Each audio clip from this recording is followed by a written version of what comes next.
You can't build stability on top of something about to collapse. If your hips are weak, your knees will compensate. So, if your knees feel unstable, have you checked your hips? Let me show you what I mean. So it's very common to see this when you're climbing stairs or doing lunges or one leg squats. So when you go on one leg, your hips should stay aligned and your knees should be pointing forward. Okay? Now, sometimes what we see is this. And what you're looking at is the knee is going inward towards the midline, trying to find a more stable position. And the femur is rotating internally, and the weight shifts improperly. There's also the hip drop. So sometimes you see this because the hip lowers on the side that you don't have the support. But we'll talk about this situation in a future video. This pattern usually reflects weak gluteus medius, which is the muscle responsible for stabilizing your pelvis as you move, poor hip control, and insufficient lateral stability.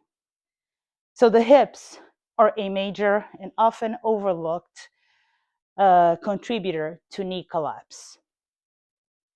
Of course, there are other causes, your feet, your ankles, but the hip is the primary controller of femur alignment. So, in this first movement, which is the lying side leg raise, we're going to strengthen the gluteus medius and help prevent the collapse of the knee when you walk or step. Okay, so for this one, you're going to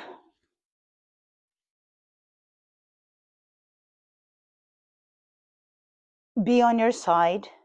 Make sure your core is engaged and your hips are stacked, meaning one side on top of the other.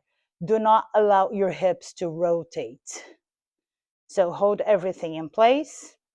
When you lift your leg, you're going to try and lead with your heel. So your toes are always pointing forward.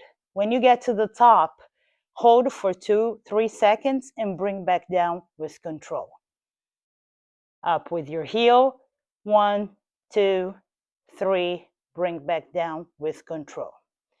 You can repeat this 8 to 10 times on each side at a time.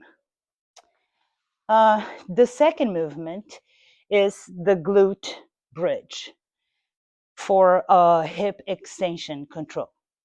And the purpose here is to strengthen the glute max and the posterior chain. So basically the muscles behind the knee.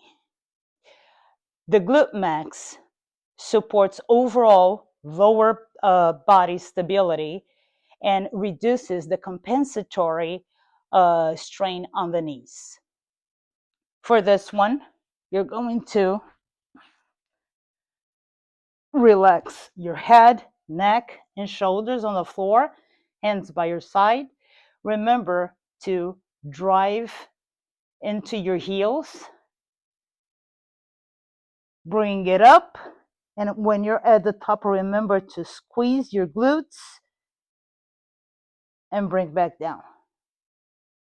Make sure you use your core to maintain your spine straight, squeeze, and bring back down with control.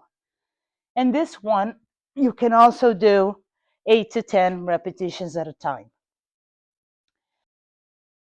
And the third movement is the lateral step. And this is the one movement that actually brings things into function. So it prepares you to step off a curb or change directions or catch your balance. So soft knees, do not lock them. soft knees. You're going to step and bring the other leg. Slow and in control. Step and bring the other leg.